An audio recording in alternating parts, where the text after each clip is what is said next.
He comes to me at night. His name is Fred.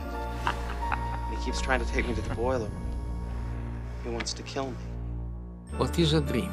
It is a portal between our inner and our outer world. Information that comes to us while we are sleeping from another dimension, another reality.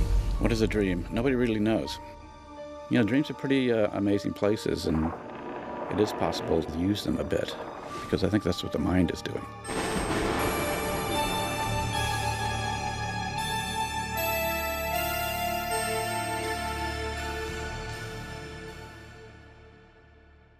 Whatever you do, don't fall asleep. Throughout history, mankind has been fascinated by dreams and has strived to understand them and their role in our waking lives. Dreams are considered important in virtually every culture in the world and throughout history. Some cultures would say this is the way that God speaks to us. Other people would say that there are other friendly spirits who are helping us with those dreams. There is a universal awe of dreaming and a universal fear of dreaming. There's not a civilization in the world that hasn't developed a folklore deriving from dreams. This is new. These are ancient dream demons. Supposedly, they roam the dreams of the living, and they give them the power to cross the line and turn our nightmares into reality.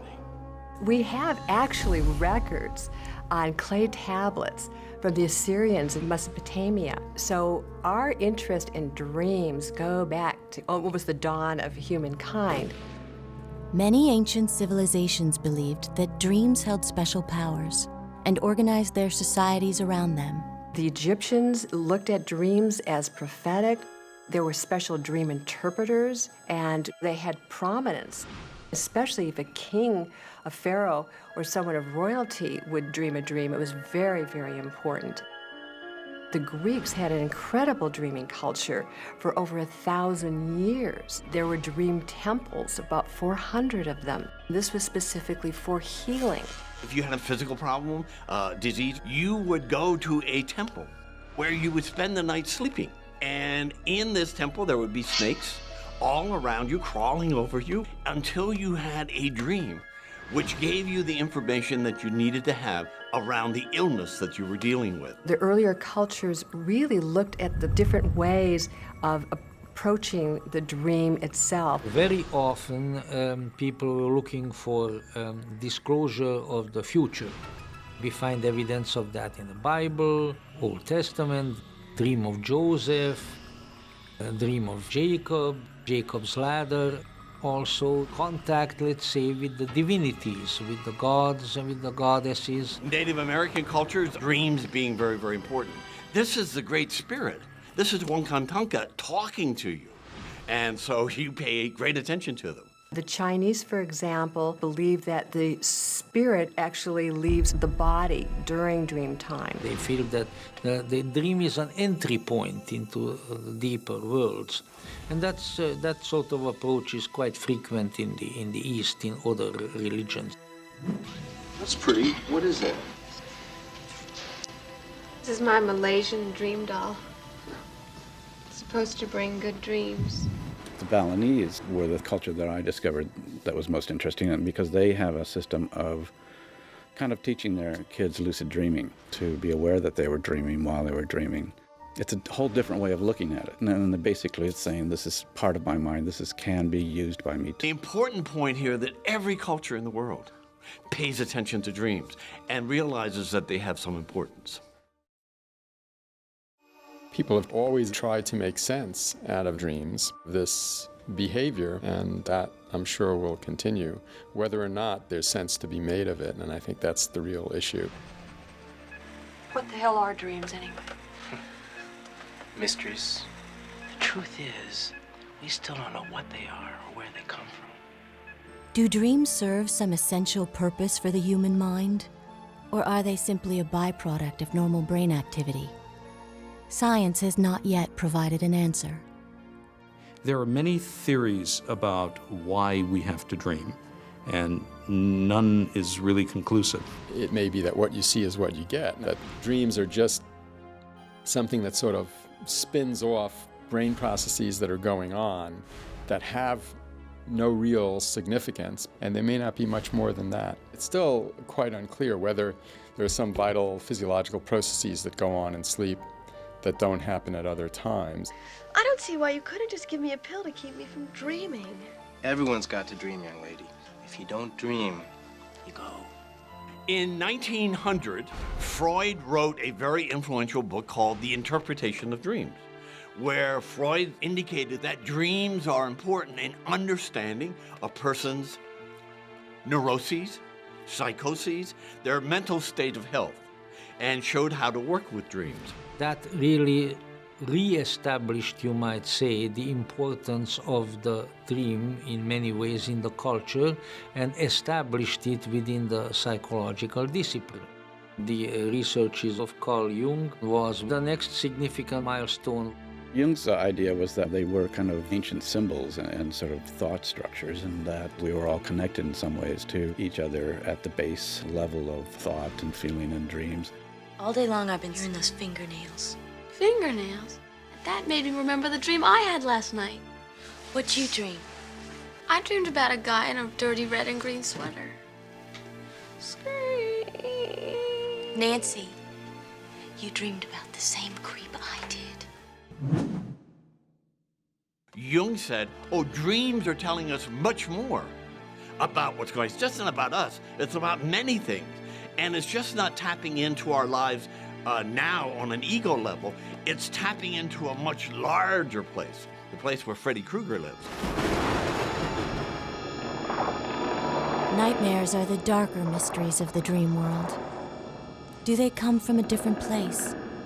Do they carry a more sinister message? Out of all the chaos and the input that we deal with on a daily basis and we take in, our dreams need to process it and put it into a kind of a shape.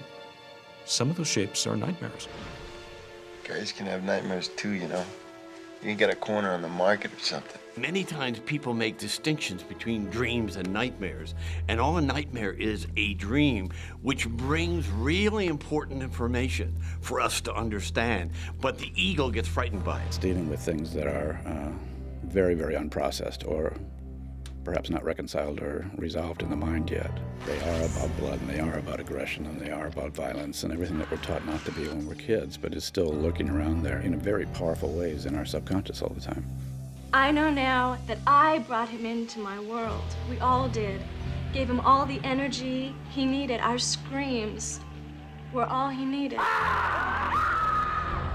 And certainly in Nightmare on Elm Street, I felt like Freddy, beyond a character that somebody thought up, stood for tendencies of human beings, especially males, to be destructive and to want to slash and burn as opposed to nurture and protect.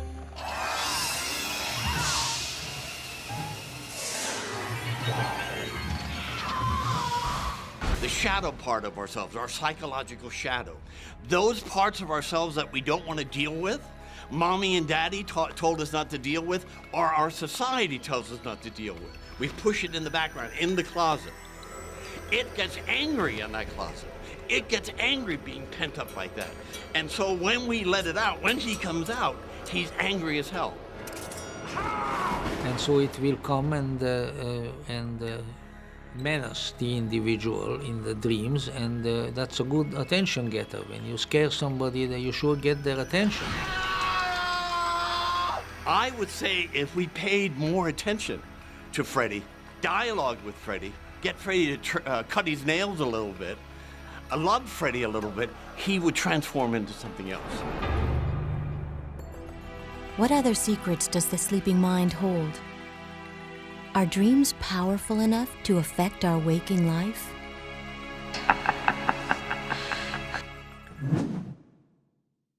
We live in an age of sleep dysfunction.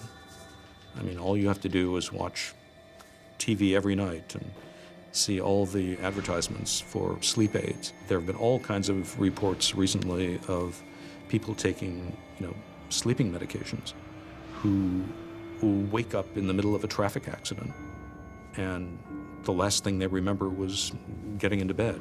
The classic example I read in the New York Times about a year ago was a woman who got up, walked out on the street, went to a construction site, and woke up on something like the 4th story in one of those beams lying there. And they had to, rescue to get her down. These people sometimes will even tie themselves to the bed after a while because it becomes so predictable. They can injure themselves, they can punch the wall or anyone with them. Obviously, after a little while, people learn not to sleep with them, but it really is acting out a dream. While many instances of such activity have been recorded, no one really knows what humans are capable of. Can a person commit murder under the influence of a dream? He took this knife and stabbed her over again. In the middle of the night, Scott Falater stabbed his wife 44 times and dragged her body to the family swimming pool. He later claimed he had no knowledge of the crime and had been sleepwalking. A murder being committed in a sleepwalking state is plausible. While he was sleepwalking, a dream could have been happening and he could have been acting it out in some way.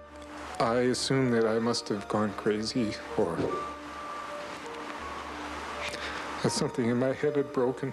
We know that people can be aroused and their behavior changes rather dramatically, and typically they don't engage in really complicated behaviors. If you recorded his brainwave activity, you might find something unusual during this period, or you might find perfectly normal calculating behavior. It's open to possibility. It doesn't mean that somebody's doing it in this case, that defense was correct. If you're accused of a murder, most people would do anything to avoid the consequences of that. The simple explanation is that he woke up and he did it and he went back to sleep, not that he was asleep. In this case, the jury agreed, and Scott Falater was convicted of murder. Perhaps even more frightening is the idea central to the Nightmare on Elm Street films, that dreams can be deadly to the dreamers themselves. There is a kind of a superstition that if you die in a dream, you really die. But I think there's a bit of the urban legend going on there. A lot of people die in their sleep. After all, it happens all the time. The question is whether someone can be killed by a nightmare. Sudden, unexpected nocturnal death syndrome is something that's been widely reported, in which people die, apparently in the midst of nightmares. All reports were the same. A person in apparently good health went to sleep and died. Often the victim displayed labored breathing, screams, and frantic movements just before death. The Centers for Disease Control investigated these mysterious deaths, but no medical cause has yet been found. Wes Craven read some newspaper articles about this syndrome, and that was his immediate inspiration for the Nightmare series.